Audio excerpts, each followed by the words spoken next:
Sabe o que é melhor de receber essa adoração entregue aqui por vocês? É porque ela é totalmente assim, orgânica. É muito bom. Sabe quando você pega assim, por exemplo, e toma um suco de laranja que você espremeu a laranja, que não tem nenhum aditivo? Isso aqui não tem conservante. Amém? É isso. A gente está cheio de uma vida assim que tem conservante. Aí o louvor que você faz, ele tem que estar garantindo o mesmo tipo de louvor que você vai ter a semana que vem. Pronto, já tem conservante.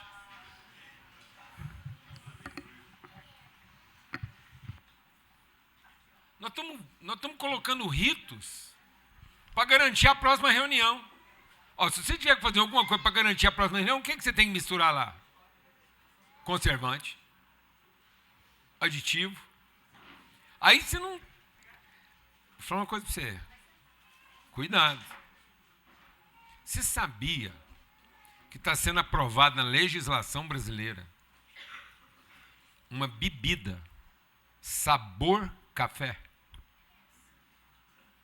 Não, agora... É isso. Sabe por quê? Porque a única coisa que não vai ter naquele pó que você vai coar é café. Vai ter palha de milho, vai ter graveto, vai ter... Eu tenho um amigo que ele é produtor de café. E ele é produtor de café, assim, gourmet.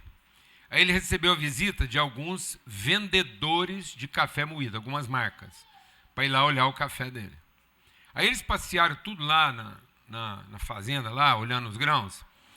Aí os caras olharam lá para o terreiro. Você sabe que terreiro é onde o café é seco lá e tal, depois ele é varrido e da onde ele é tirado para ser separado e vendido na forma de grão ou moído.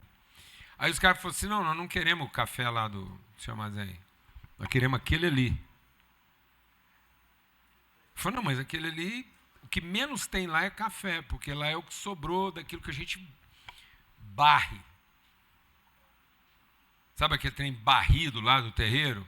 Que misturou palha, terra, cocô de passarinho, tudo lá. Eu falei, não, é aquele que nós queremos.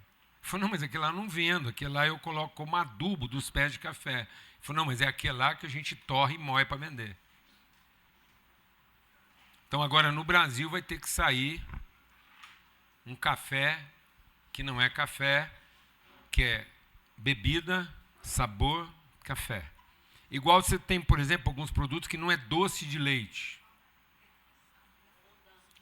Hã? Sabor leite, que é um doce lácteo.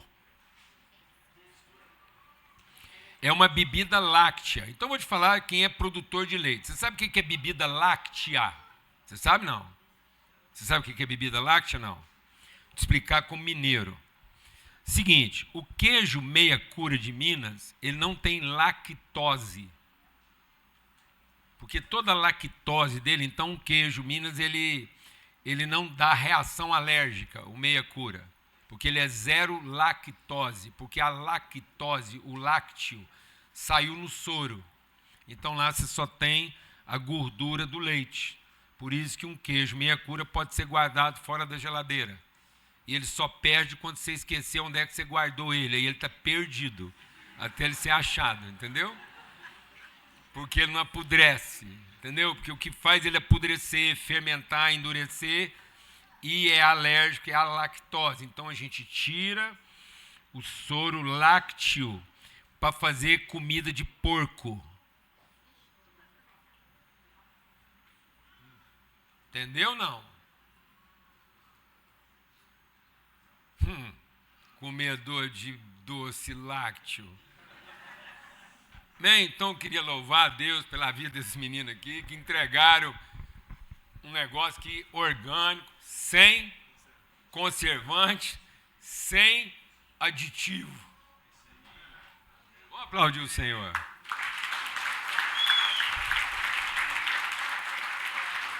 E vou te falar um negócio, pra você saber da vida. Toda vez que você pega um leite para fazer um doce, ele vai ser parecido, mas na mesma panela, com a mesma Dona Maria, usando a mesma porcentagem de açúcar e leite, ele vai ser sempre um sabor diferente do que foi feito um dia antes, na mesma panela, pela mesma mulher e pela mesma cozinha.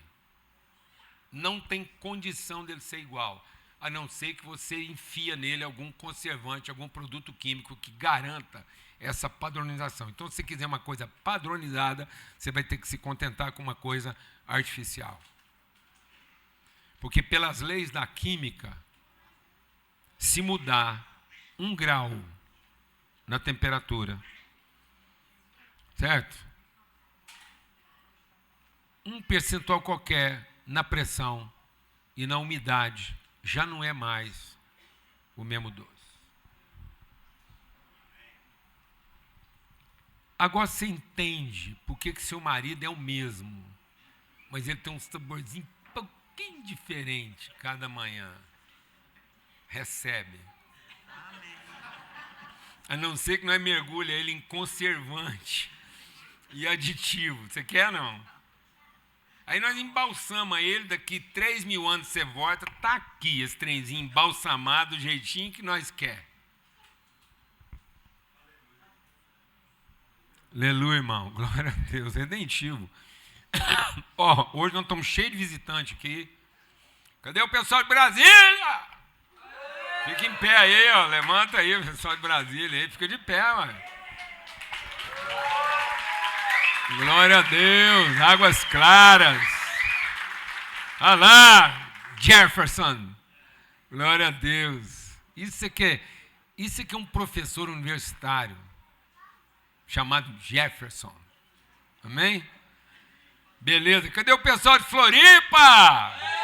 Não, mas fica em pé, para de preguiça, levanta aí, ó. Pronto. Glória a Deus, o glorioso Pedro, Valentina, cabelo maravilhoso da Valentina, Catarina ali, só olhando, examinando tudo, para depois saber como é que ela vai mandar em todo mundo. Glória a Deus. Amém? Tem mais gente aqui não, calma. Muita calma nessa hora. Nós estamos vivendo uma coisa lá em casa, porque a gente tem profetizado muito, a gente tem falado desde o ano passado que Deus está chacoalhando muita coisa, Deus está mexendo com a vida de muita gente. Então, você anota essas datas, porque nós estamos vivendo uma Páscoa singular na história da humanidade e na história desse país. É um marco. É um marco. Você presta atenção. Você fica ligado, não se distraia, porque é um marco. É uma Páscoa carregada de singularidades. Ela coincide com o descobrimento do Brasil. Ela coincide com a inauguração da nossa capital. Então é um momento histórico. E ela coincide com uma transição onde Deus está chacoalhando. Você pode observar que Deus está sacudindo os alicerces de todas as instituições, de todos os níveis. Na área empresarial, na área financeira. Você vê o que foi a bagunça na área comercial e financeira assim que o presidente Trump assumiu a presidência. E o Brasil fica distraído. Não percebe que com aquele decreto lá ele obrigou nações inimigas a sentarem para conversar e se ajustar e harmonizar suas políticas para saber como é que enfrenta aquela decisão.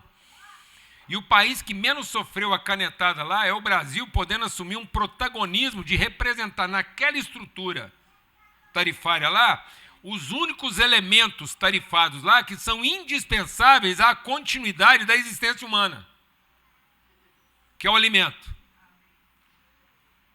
Uma posição singularíssima de protagonismo. Aí você entende por que o tratamento foi diferenciado. Não é porque o povo gosta de nós, não. É porque precisa da gente. Você fica esperto. Amém? Então a gente está vivendo uma coisa muito singular na nossa vida, uma transição, mudando de casa, fazendo uma transição lenta nessa mudança de casa, no meio da mudança, a Lana quebra a perna. Então nós estamos vivendo assim todos os sintomas encarnados de tudo aquilo que a gente está vivendo. O que é a velhice no Brasil? E na velhice no Brasil você não precisa de diagnóstico, basta você ter um piso liso e ensaboado. Amém? que você vai depender da família, dos irmãos, dos amigos, não tem estrutura. Você pensa se eu e a Lana fôssemos depender de uma estrutura, de uma organização, de uma instituição para enfrentar o problema que nós enfrentamos, na transição que a gente enfrentou, sem nenhuma interrupção daquilo que é a nossa vocação. Sendo acolhido pelo quê? Pela família, pelos amigos. Qual instituição daria para nós essa oportunidade? No meio de tudo isso, estamos celebrando o aniversário da nossa querida Esther, vai coincidir com o batismo, e isso causou uma mobilização nacional, e pela primeira vez na nossa história de família, nós vamos ter reunido os irmãos. Então vieram os irmãos da Lana, e vai vir o meu irmão. Só sobrou eu e ele agora, assim como só sobraram esses 3 irmãos aí, né, que estão aí, Lana, Coró, Fefé e família, todo mundo reunido. Cadê a Fefé? Ah, a Fefé está fazendo uma coisa nobríssima. Está lá com os meninos da Rafaela, mas a Rafaela vai representar a Fefé aqui, porque eu vi que ela está aqui. Cadê a Rafaela? Está aqui, ó. Pensa bem, amados. Os nossos sobrinhos, lá, os filhos da Rafa. Isso aqui é uma filha lá, emprestada da Fefé para a Lana. Aqui, parece mais com a Lana do que as filhas dela mesmo. Olha lá. Olha lá. A Rafa é uma Lana que ficou umas 3 horas a mais no forno.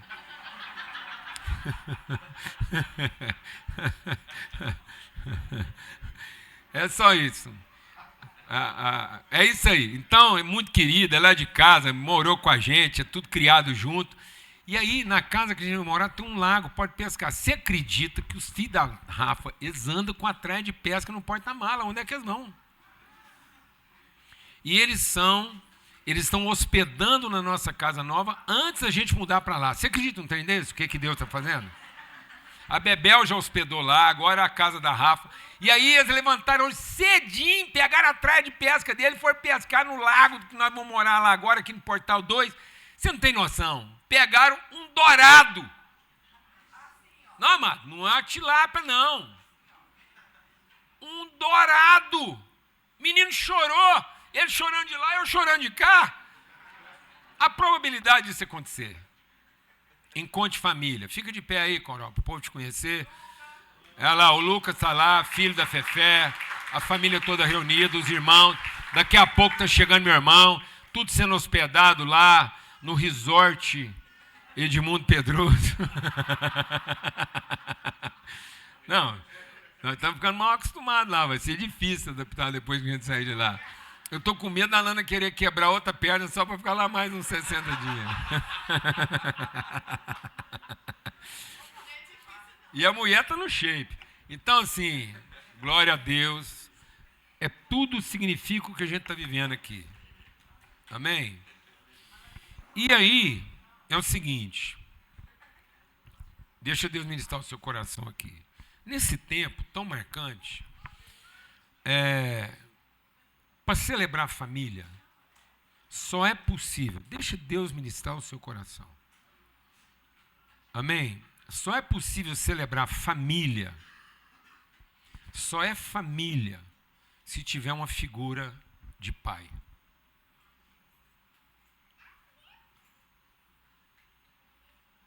O que determina a segurança de ser família é a figura paterna. Porque sem a figura de pai, é parente. Sem a figura de pai, é tudo aquilo que o organismo, a natureza, pode produzir sozinho.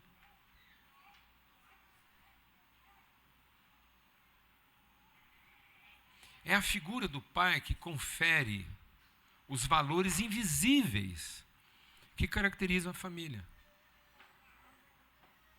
E a mulher sabe disso. Ela sabe do poder que ela tem, ela sabe da capacidade que ela tem.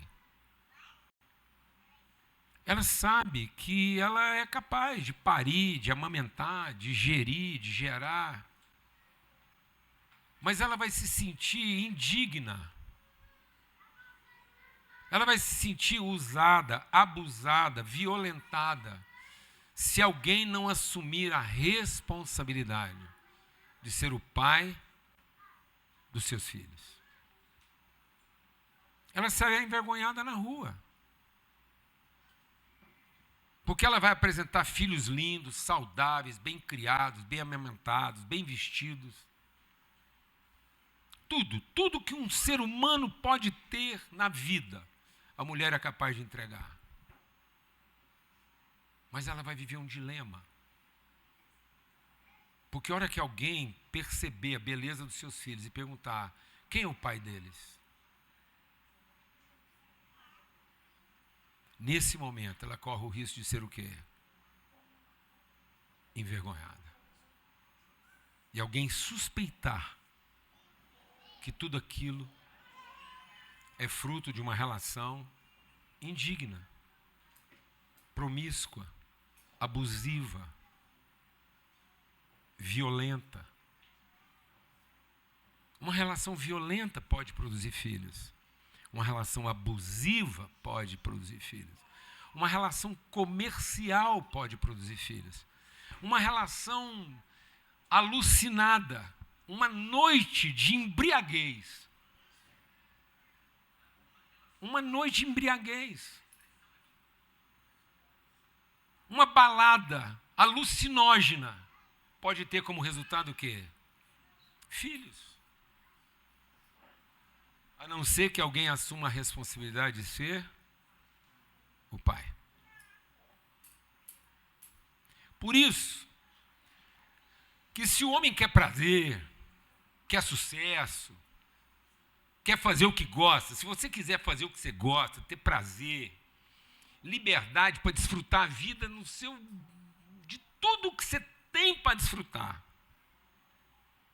existe um lugar que você pode viver tudo isso e pagar para não ter nenhuma responsabilidade.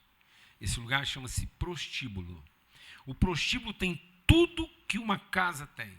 Tem mulher, tem menino, tem janta na hora, tem banheiro quente, tem cama confortável, tem lençol de seda, tem televisão 200 polegadas.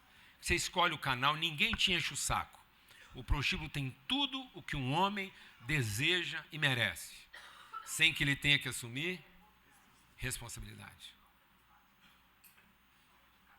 Por isso que a palavra de Deus diz que o evangelho, em tese, é para converter o homem. Sabe por quê? Porque mulher já nasce convertida. Por isso, se você marcar a reunião de oração, quem chega primeiro? As mulheres. Você marca um evento para aprender como é que fazer a família melhor. Sabe quem chega primeiro? As mulheres. Hã? Não é? Você sabe quem faz a primeira inscrição de homem ao máximo? As mulheres dele. É as mulheres que fazem a inscrição para os maridos. Primeiro. É as primeiras que fazem a inscrição para o homem ao máximo, é as mulheres. Depois vai chegando os... Amém, irmãos? Por isso que o evangelho, em tese, é para cuidar de uma viúva, de um órfão e de um estrangeiro. Se você acha que eu estou exagerando, a humanidade inteira estava no caos. A humanidade inteira estava vivendo as suas crenças, contudo sem fé. A humanidade estava sinceramente empenhada em ser feliz, trabalhar. Havia reino, conquista, havia indústria, fazenda, havia banco de investimento. Tinha de tudo. Tudo que a humanidade é capaz de produzir para tornar a vida do homem feliz já existia. Só não existia fé. Aí você acha que Deus marcou um culto? Você acha que Deus fez uma reunião? Você acha que Ele montou um ministério? Não, Deus levantou um homem. Um homem para toda a humanidade. Um homem para toda a humanidade. E diz para esse homem, a partir da sua fé, eu vou tornar você um pai. E quando você assumir a responsabilidade de ser pai pela fé, todas as famílias da terra serão abençoadas.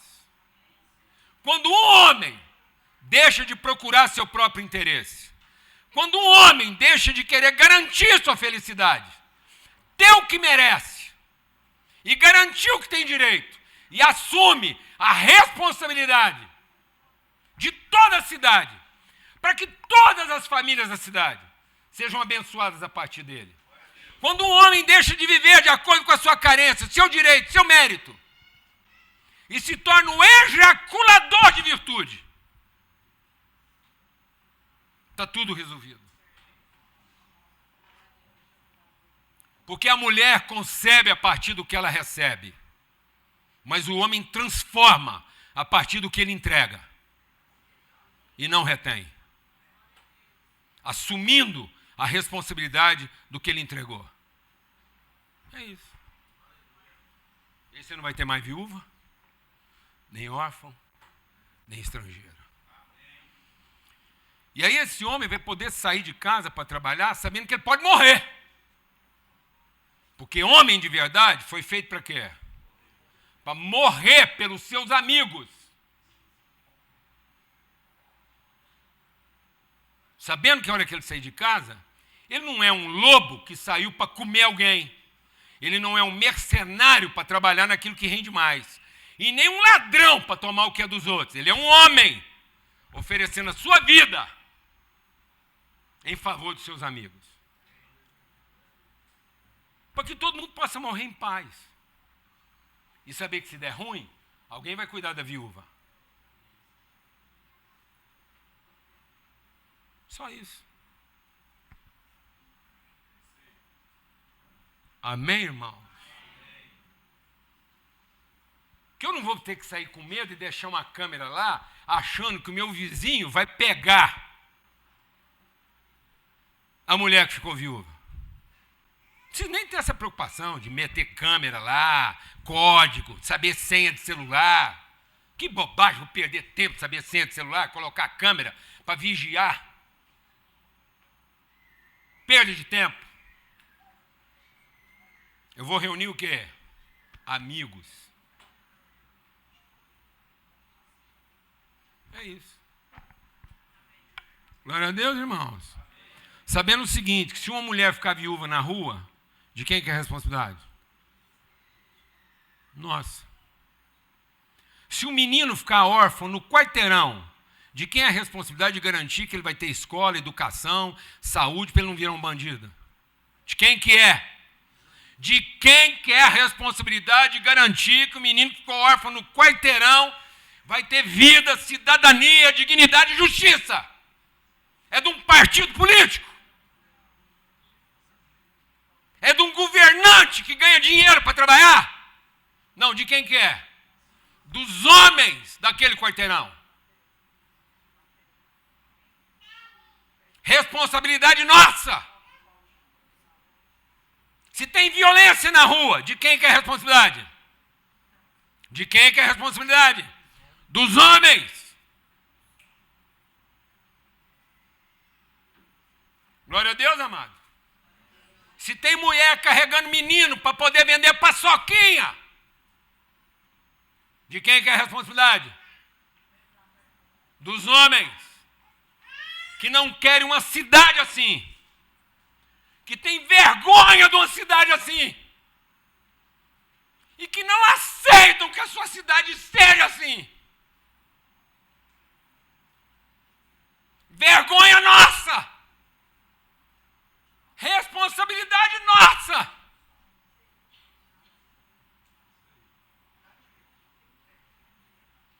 São nossas filhas. São nossos netos. Amém, irmão? Amém. Pelo amor de Deus, velho. Quem que nós vamos pôr a culpa? No lobo? No mercenário? Você vai continuar pondo a culpa no ladrão? Ainda que ele tenha estrela de xerife. A estrela de xerife não faz dele um homem. Se ele for ladrão com a estrela, ele tem poder para roubar. De maneira legal. instituída. Quem instituiu o roubo nesse país fomos nós que colocamos a estrela no peito do ladrão, sabendo que era ladrão. Ou com a mão direita ou com a mão esquerda, não interessa com que mão ele roubou. É ladrão.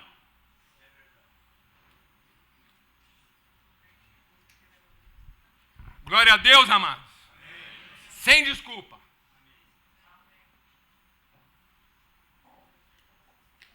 Sem desculpa. Somos indesculpáveis.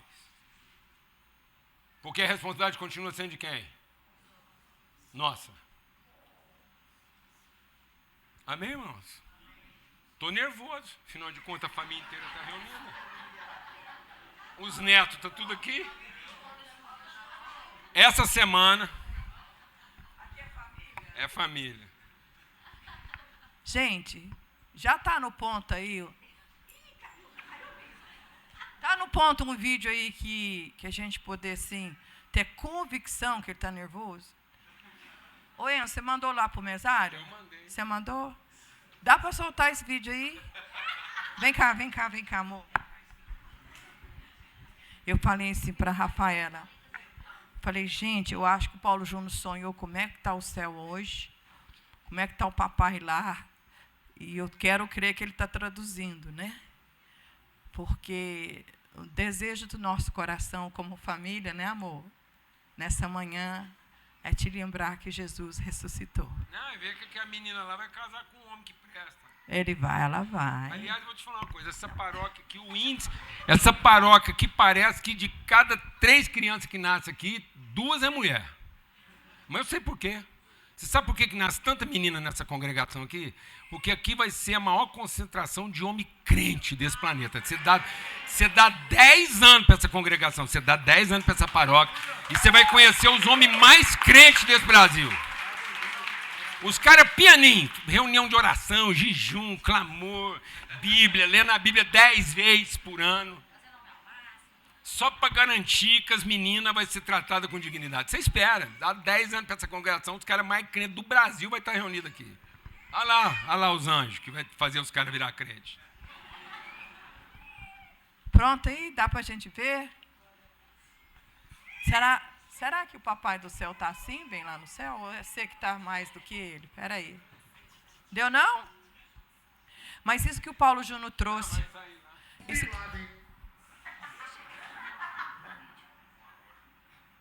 1, 2, 3, deu, Regis. Bin Laden tá nervoso, não precisa desistir. O Riquinho tá nervoso, não precisa desistir. Então, calma, preso, calma, preso.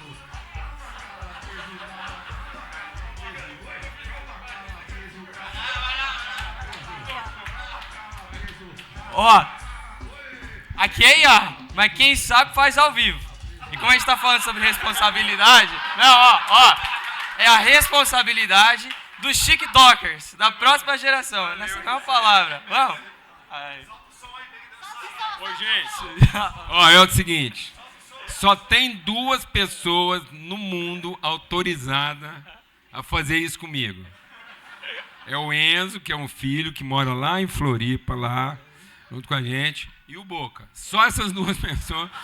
Qualquer transcrição minha, fora desses 2, é apócrifa. Repreende que é demônio. Tá bom? Quer fazer? Quer fazer? Ó, a gente tem que entender que é um swing da Bahia. Vem lá da Bahia. Minha raiz e tudo mais. Você vai fazer assim, ó. Você vai fazer um remeleixo. Tem que ter um swing. Isso. E aí ele tem que ser pensante. Então, ó, tem que fazer pensante. Filosófico, é o Paulo Júnior. E depois ele tem que fazer o quê? Calma, calabresa.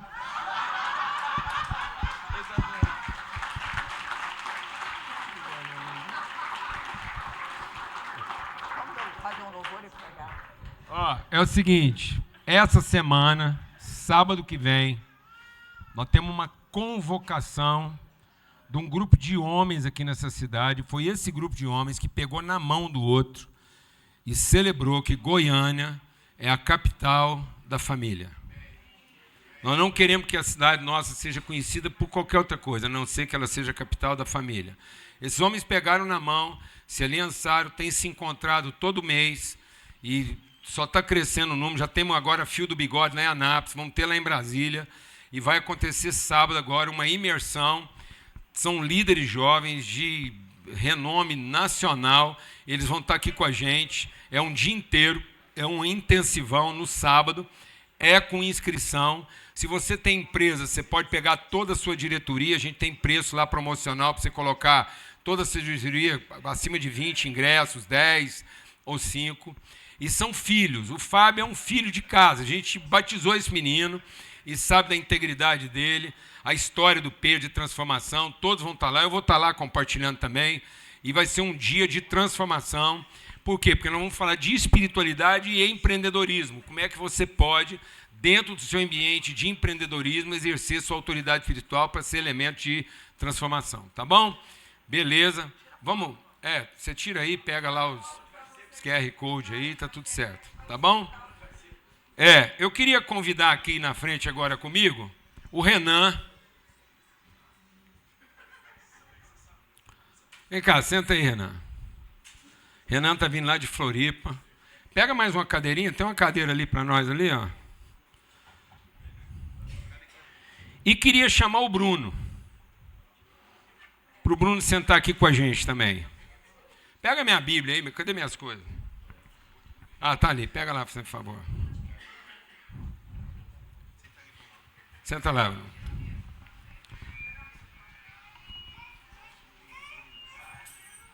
Nós temos meia hora aqui para continuar essa conversa. E, na verdade, por que eu chamei vocês dois aqui? Porque eu queria montar uma cena. Eu queria montar uma cena. Não é nem pelo que a gente vai falar, o que vocês possam falar, vocês ficam à vontade para interromper, para falar também. Mas eu queria montar uma cena assim, uma cena pedagógica. Daquilo que, como geração, eu queria que, como se vocês estivessem vendo assim, o que eu quero entregar para uma próxima geração. Quero entregar aqui para o pai dos meus netos. Uma cena mesmo. Quero dar um testemunho para o pai dos meus netos. E quero dar um testemunho para um amigo, um estrangeiro, que a gente adotou, recebeu, temos caminhado juntos. Não sabemos por quanto tempo essa caminhada continua, porque eu tenho certeza que é um tempo porque Deus tem algo na vida do Bruno que vai transcender a própria compreensão dele. Então, uma conversa. É como se a gente estivesse numa pensão no meio da estrada e eu fosse repartir um pão com dois amigos e daqui para frente vamos seguir caminhos diferentes. Eu vou para um caminho, você vai para o outro, você vai para o outro, e uma reflexão, uma entrega. E aí é uma entrega no primeiro dia da semana, uma entrega no domingo da ressurreição. Porque teve uma conversa mais ou menos assim. Eu quero repetir mais ou menos a cena de Jesus com os dois discípulos no caminho de Emaús. Uma conversa que talvez, se vocês estivessem tendo vocês dois sozinhos, vocês iam discutir mais sobre os problemas, os desafios da geração de vocês. Certo?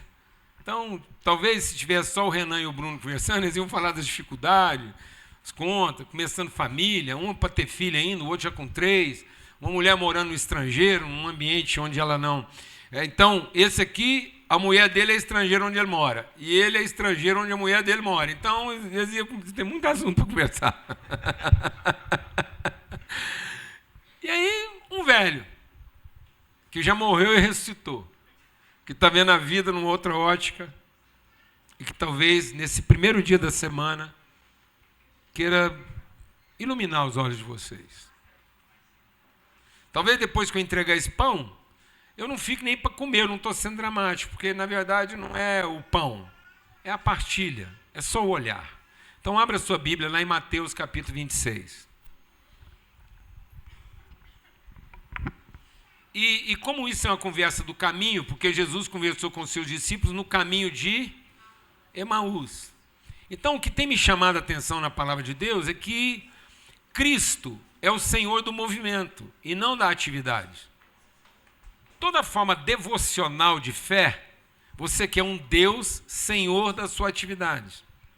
Você quer um Deus que premia o que você está fazendo. E Deus não quer ser o prêmio de uma atividade bem-sucedida. Deus não quer ser aquele cara que vai abençoar o seu culto bem feito. Deus não quer ser aquele Deus que vai abençoar uma empresa bem organizada. Deus não é aquele cara que quer bater nas suas costas e falar assim, well done, poxa, você é o cara, e eu estou aqui para te pagar o salário que você merece. Zero. Nada disso. Deus é o seu pai que quer te colocar em movimento. Na verdade, Deus está investindo no seu desenvolvimento. É a forma como Ele quer que você cresça, que você amadureça, independente daquilo que você está fazendo. E às vezes não tem nada que emburrece, não tem nada que torna a gente mais estúpido do que a continuação de uma atividade bem feita. Não tem nada que te deixa menor do que fazer bem feito o que você já tinha feito ontem. Nada vai te deixar mais pequeno do que a certeza de que agora você tem o controle. Nada vai te deixar menor. Nada vai te deixar mais estúpido do que conseguir controlar. E não ter fé para conseguir se movimentar.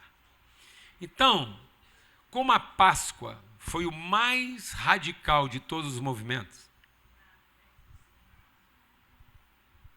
olha para a Páscoa, olha para a sexta-feira da paixão, olha para o sábado e para o domingo da ressurreição, como o mais radical de todos os movimentos que um ser humano pode passar na Terra.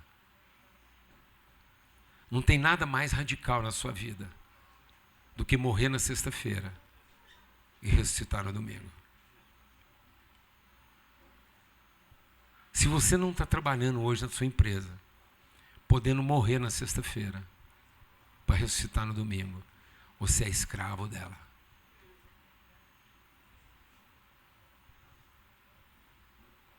Você é escravo do que você está fazendo. Se você não puder morrer na sexta-feira e ressuscitar no domingo, você não está livre. Você não está livre. Você se tornou escravo do seu bem feito, prisioneiro da sua competência. E aí aqui em Mateus 26, meus amigos, meus filhos, a partir do verso 36, capítulo 26 de Mateus. Então Jesus foi com seus discípulos a um lugar chamado Getsêmani e lhes disse, sentem-se aqui enquanto vou ali orar. Meu irmão, vê a cena. A gente está ficando tão distraído que a gente não percebe que tudo que foi criado, você que trabalha na área da saúde, você que trabalha na área do empreendedorismo, tudo que foi criado é uma cena poética, artística, para dilatar seus olhos. Então Deus é um pai. Deus não é um patrão que te entregou uma lista de tarefas para você terminar no final do dia. Deus é um pai que montou uma cena, um desenho, com arte, com som, com música, com cheiro, com tudo, para dilatar você, para expandir você. Aquilo que você não seria capaz de imaginar. Ele está te chamando para uma coisa, está dizendo assim, vem comigo para uma coisa maior do que você seria capaz de pensar, um caminho mais alto do que você seria capaz de andar, um pensamento maior do que você seria capaz de pensar. É isso, é um pai, é o criador de todas as coisas, que antes de qualquer coisa, ele desenhou tudo. Antes de colocar você no mundo, ele desenhou um cenário que tornasse possível você se tornar uma pessoa plena, você ser a viva encarnação de todas as suas virtudes, de modo que tudo que pudesse ser conhecido das virtudes de Deus, você encarnasse. De modo que o tempo que você tem não é cronológico. Tempo não é uma medida cronológica. Tempo é um ritmo coreográfico.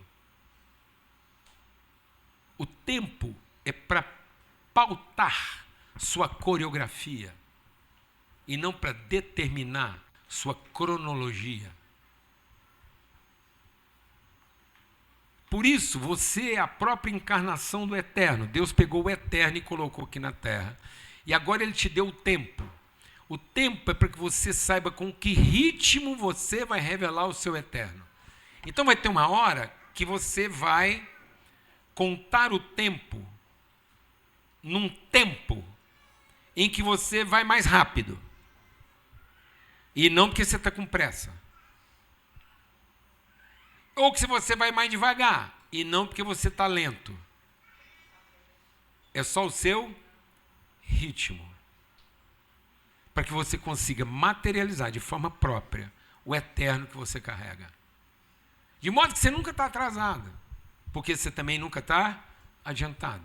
De modo que você não tem que preocupar com o dia de amanhã, e nem tem que carregar o peso de compensar o que você não fez ontem. Então não existe compensação porque você não fez ontem. E não existe proteção a partir do que você vai fazer amanhã. Existe a eternidade que pode ser materializada no ritmo da sua fé. Glória a Deus, amados. Mas aí você tem que entrar na cena. Por isso, olha a cena. Jesus está prestes a ir para a cruz, ele junta um grupo maior de amigos. Então, Jesus pegou agora a sua fraternidade. Beleza? Pode ser lá os seus colegas de profissão. Você tem um grupo lá com quem você trabalha durante a semana. Pode ser seus companheiros de empreendedorismo, pode ser seu sindicato, pode ser sua associação de moradores, pode ser seu clube de futebol. Tá, sua confraria, aquelas pessoas com quem você compartilha de forma mais imediata, mais óbvia seus sentimentos. É o seu fraterno. Jesus agora está pegando o seu fraterno e com toda liberdade estou dizendo assim para eles: senta aqui, que eu vou ali. Você consegue fazer isso na sua vida? Você consegue se libertar daquilo que é sua fonte de prazer, de interesse, de benefício? Você consegue pensar que tudo aquilo que é o seu benefício, sua diretoria, seus sócios, tudo aquilo que representa garantido o que você está fazendo. E você fala assim: escuta, deixa eu te falar uma coisa. Agora que eu preciso ir ali, você podia sentar aqui. Porque lá onde eu vou, não tem como você ir comigo. Você vive esse nível de liberdade na sua vida? Ou você ainda se sente protegido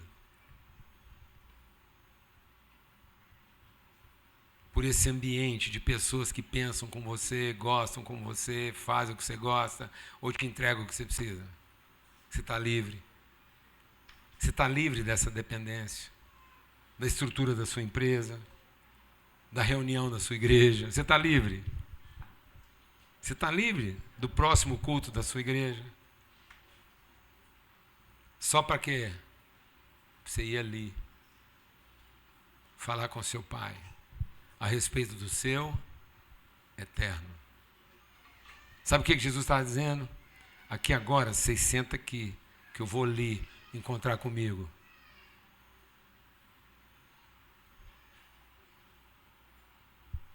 Amém, Brunão? Queria muito entregar isso para você. Queria muito entregar isso para você, meu amigo. Há um momento na sua vida que você tem que sentar todos os seus amigos, todo mundo que podia te ajudar, te proteger, e dizer para eles assim: agora você senta aqui, que eu vou ali. Mas você ainda vai levar mais uns 2 ou 3, que são os seus mais chegados. Aqueles que viram você numa forma como ninguém mais viu. No Monte da Transfiguração.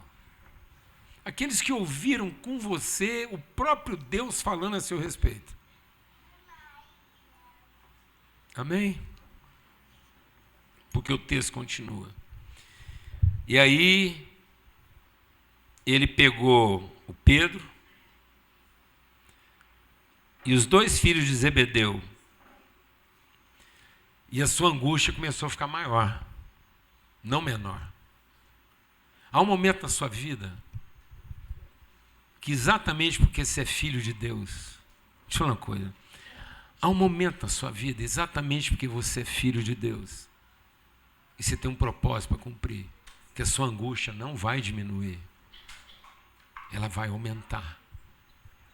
Porque a sua angústia tem que se tornar tão grande, tão profunda, tão intensa, que ela silencie todo o barulho da sua ansiedade.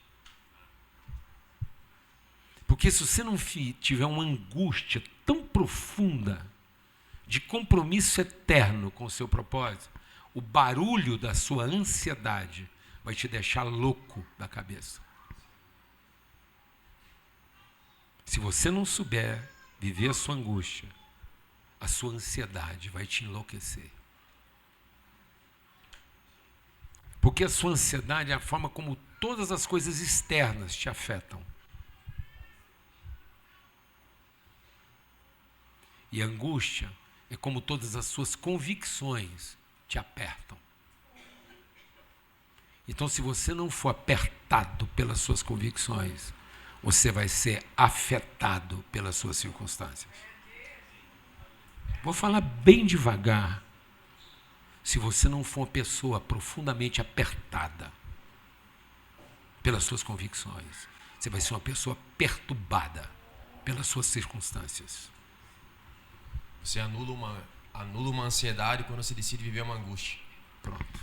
Você não está mais preocupado com aquilo que você não tem. A cura de qualquer ansiedade é a descoberta de uma angústia genuína. Você anula tudo que você detém, acha que detém do futuro, para desfrutar do sentimento do seu momento. eterno. Por isso que Jesus pega, você está vendo como é que é um caminho? Aí Jesus abandonou lá, falou assim, gente, até aqui vai a confraria, até aqui vai os colegas. Aí sobrou 2 ou 3 amigos.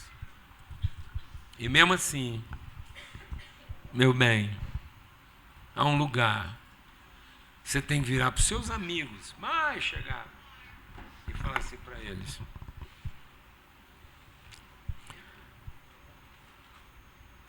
agora, fiquem aqui e orem por mim, porque eu vou um pouco mais adiante.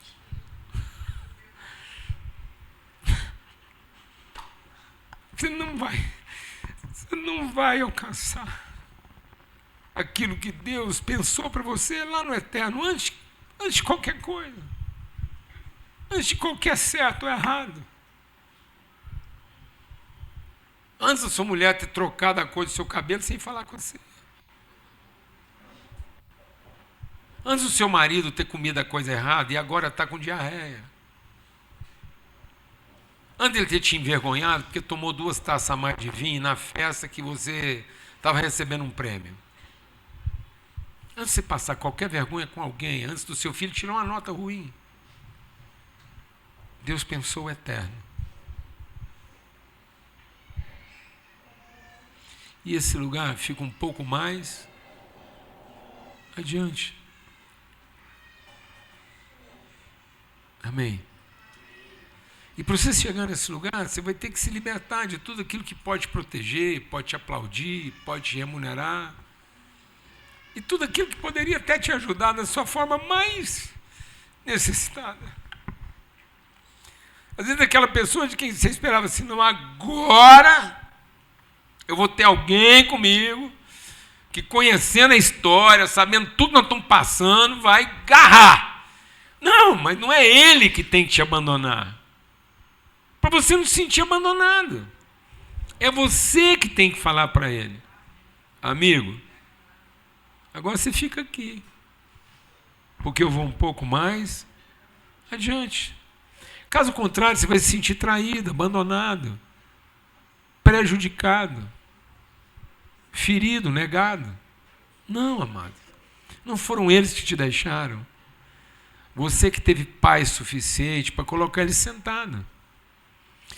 E passar para eles a orientação mais importante da vida deles, que era talvez orar por você, sabendo que eles não vão fazer nada disso, eles vão dormir, amado, eles vão deitar na cama e dormir.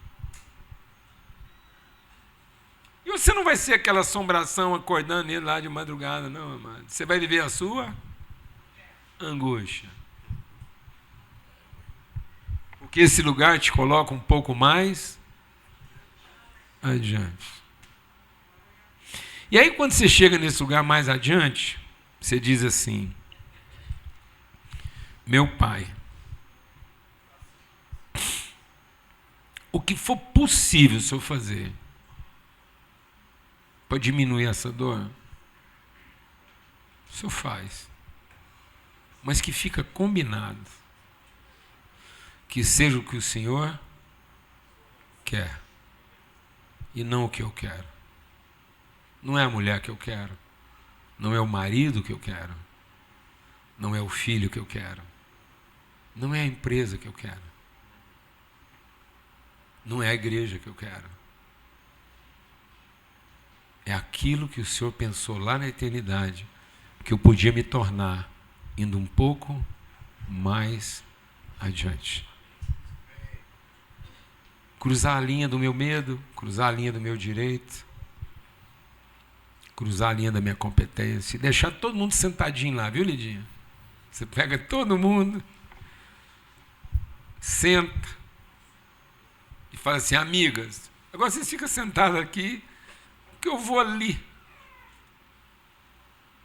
Depois, com quem você podia mais contar, você fala: agora vocês fiquem aqui, que eu vou um pouco mais adiante. E lá nesse lugar, você só vai falar uma coisa com seu pai: que venha o seu reino e se faça a sua vontade. Termina.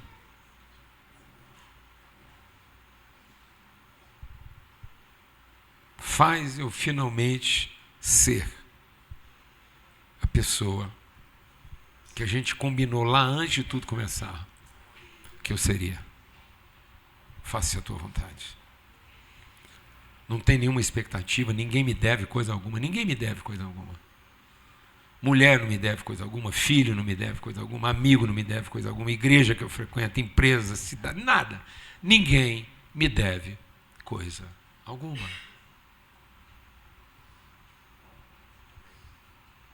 Amém, meus amigos? É isso. Que isso seja encorajamento para vocês.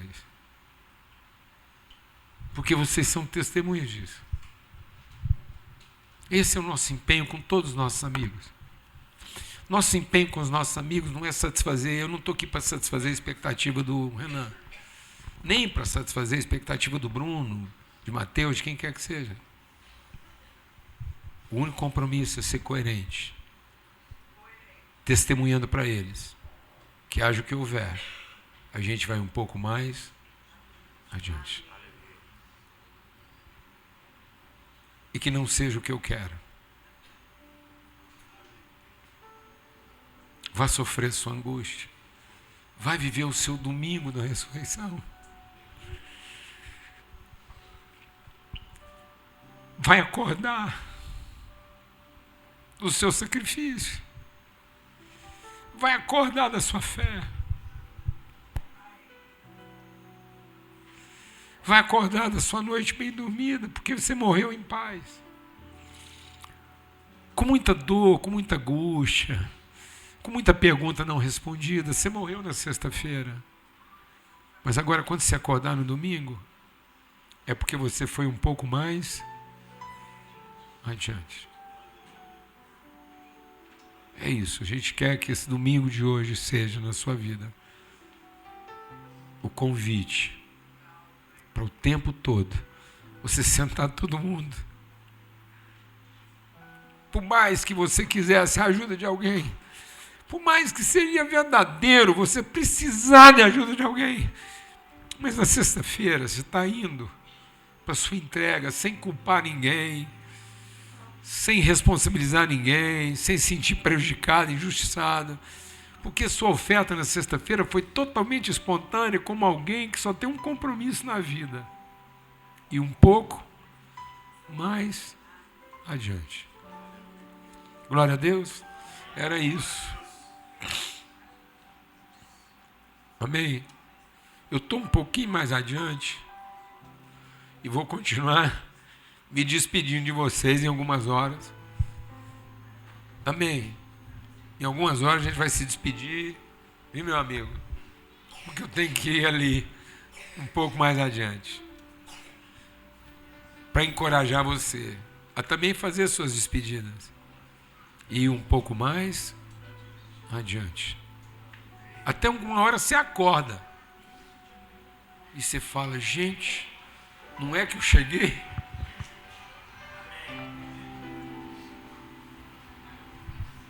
Glória a Deus, amado. Então agora você vai largar da mão de sua mulher, larga aí. Você nem abraça, agora você fica assim, quietinho nesse lugar. Não encosta em ninguém, não. E fala assim: pai, aqui agora, eu sentadinho aqui, queria te fazer um pedido. Que não seja o que eu quero. Que não seja o que eu quero para meus filhos. Que não seja o que eu quero para minha mulher. Que não seja o que eu quero para o meu casamento. Ninguém tem obrigação, ninguém tem a culpa de satisfazer minha expectativa. Ninguém tem que pagar a conta da minha carência, muito menos o salário do meu esforço. Ninguém me é devedor de coisa alguma. Ninguém me deve nada. Ninguém me deve nada. Eu estou aqui agora na tua presença, Pai, te pedindo só uma coisa: que seja o que o Senhor quer. Porque eu sei que aquilo que eu não der conta, eu não preciso nem falar com o Senhor vai me poupar, mas aquilo que o Senhor achar que eu der conta, o Senhor vai me espremer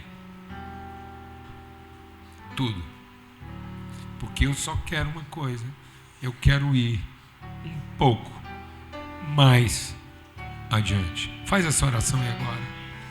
Fala com Deus e que seja esse o seu domingo da ressurreição. Glória a Deus, amado. Queria fazer isso na presença dos amigos. Feche seus olhos agora, sem encostar em nada. Só você e seu Pai. Faz essa oração: que venha o teu reino e que seja feita a tua vontade. Amém?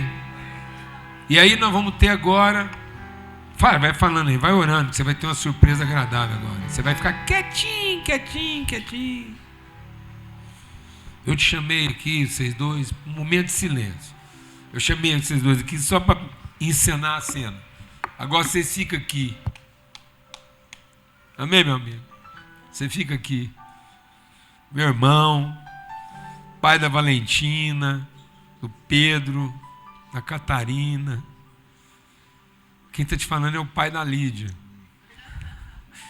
E você me fez ir um pouco mais adiante.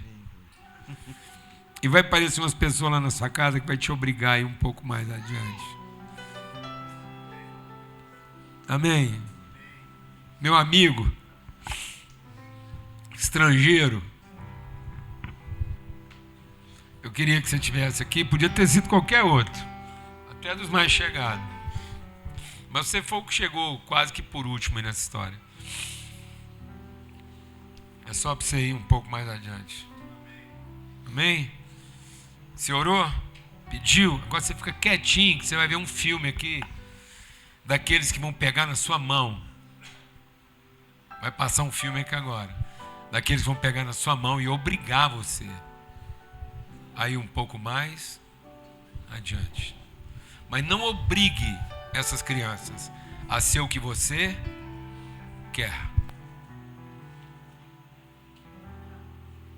Não projete para elas suas carências. Muito menos projete para elas a remuneração das suas competências. Não projete para elas suas carências, porque elas não têm essa dívida. Nem projete para elas a conta das suas competências. Amém? faça com que elas apenas ocupem o lugar daqueles que vão nos obrigar a ir um pouco mais adiante. Amém.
Aleluia, aleluia. Que palavra, hein? Meu Deus do céu. Que coração que a gente precisa estar pronto para viver o que nós vamos viver essa semana. Eu queria que você ficasse no seu lugar. Não sobe ainda não, a gente já está encerrando. Porque a gente quer encerrar de uma forma profética aqui nessa noite, nessa manhã, por causa dessa palavra. Só antes disso, a gente tem alguns avisos. Como o Paulo Júnior falou, o nosso encontro aí, você que é homem, precisa estar aí. Não deixa de ser parte disso, não. Os meninos vão estar lá fora também. O Loz vai estar aí, né, Loz? Ele, o Pedro e alguns outros jovens vão estar na Inglaterra agora no meio do ano com a gente. Tem algumas camisas lá do Mesa, tem alguns outros produtos. E esse aqui é o nosso missionário mirim. Vem cá. Paulo Neto foi forte, porque o Paulo Neto perguntou para ele, quantos anos você tem? Ele falou 12. E aí ele deu uma oferta generosa para o Caléu e falou o seguinte, essa oferta aqui é o meu coração da minha casa, porque com 12 anos eu tive no Euromission também. Caléu é o nosso mais novo missionário, e junto com alguns empreendedores que têm ajudado a gente nesse processo, está com os ovos lá para vender, né, Caléu? Fala isso, eu sei que tem que fazer a venda, velho. Pode falar, o que você está fazendo? Eu estou vendendo ovo para ir para viagem para a Inglaterra. É isso. Quanto que é o ovo? O ovo é R$15 a dúzia. A partir de R$15. A partir de R$15. Então tá bom, tem ovo lá para todo mundo. Mas eu queria agora que você ficasse de pé e nós vamos terminar de um jeito muito diferente hoje. Nós vamos dar as mãos. Nós vamos dar as mãos aí. Pode unir as alas aí. Você vai dar as mãos aí. Como um homem e como uma mulher. Você vai imaginar aí os amigos, seus colegas, seus amigos. E nós vamos com mãos dadas nesse domingo de ressurreição. Talvez você imaginou, nossa, eu vou ouvir uma mensagem que Jesus... Não, meu irmão, essa é a mensagem. Essa é a mensagem que o Pai quer gerar no nosso coração, no meu e no seu coração. E ao dar as mãos que você está dando aí, como um povo, como uma família, nós vamos falar, Jesus, obrigado. Foi até aqui. Vai lembrando aí dos homens, vai lembrando das mulheres, chegados aí. E já vai falando, Senhor... Por mais que doa tanto, o Senhor está me chamando para dar um passo a mais. Não precisa ir. Nós queremos orar como família para você ser batizado de toda ousadia. Não foi fácil para o nosso mestre. Deixar os mais íntimos, deixar os amigos, depois caminhar com os mais íntimos. E depois eu vou ter que ir lá fazer uma oração. E a oração foi a conversa com o pai dele, dizendo, se possível for, diminuir o sofrimento, se possível, o cálice, se possível, mas faça a tua vontade. E a vontade do Pai é que a gente experimente de uma dor. Olha que convite, olha que cena. O convite do Pai é para que eu e você, ao sairmos aqui, depois das mãos dadas, saímos, é um convite chamando o seguinte, bora sofrer. Mas eu não vou te abandonar. Eu não vou te abandonar. Esse é o nosso Pai. Obrigado, Pai. Acabou essa papinha de neném. Nós estamos aqui numa conversa de maturidade. É outro nível de conversa esse negócio aqui. O Senhor não está preocupado com as nossas carências, Pai. Oh, Jesus. O Senhor não está nem pensando. O Senhor quer algo mais profundo. E o mais profundo é agora, com mãos dadas, nos despedirmos para um novo momento. Um novo passo. Um passo como Paulo Júnior nos ensinou e nos lembrou essa manhã. Uma angústia exprimida. Um trem que dói na nossa carne, Jesus. Um preparo, e a Bíblia vai dizer que o Senhor suou sangue, porque é isso que a angústia faz. É isso que esse novo momento vai exigir de nós. Tudo nosso. Ao ponto de dizer para o Senhor: faça do jeitinho que o Senhor quer. Se possível for, mas não alivia não, faz o que o Senhor quer. E é isso que nós queremos dizer nesse domingo de ressurreição. A gente sofre, a gente quer sofrer a angústia, mas de alguém que tem a certeza de uma eternidade. Essa é a nossa esperança. Essa é a nossa esperança. Um sofrimento e uma angústia para viver a tua vontade, aquilo que o Senhor quer para nós, mas com um olhar de eternidade. E de mãos dadas agora, Pai, juntos, nessa mesa, juntos, nós queremos agradecer pelos amigos até aqui. Nós queremos agradecer por homens e mulheres que o Senhor tem colocado no nosso meio. Isso ainda não é uma despedida, mas é um convite de um passo que agora é nós e o Senhor. Em nome de Jesus. Saia para essa semana, meu irmão, minha irmã, desafiado, batizado nessa ousadia, batizado num coração de angústia, de dor, mas de uma dor com propósito. E que o amor do nosso Pai, a graça que é esse favor do Pai, o amor do nosso Pai, a graça do Filho e a comunhão, a garantia da comunhão, que nós não estamos só, do Espírito Santo, que não nos abandona, seja na nossa vida, na minha vida e na sua história, em nome de Jesus. Amém e amém. Ele vive, Ele vive, Ele vive.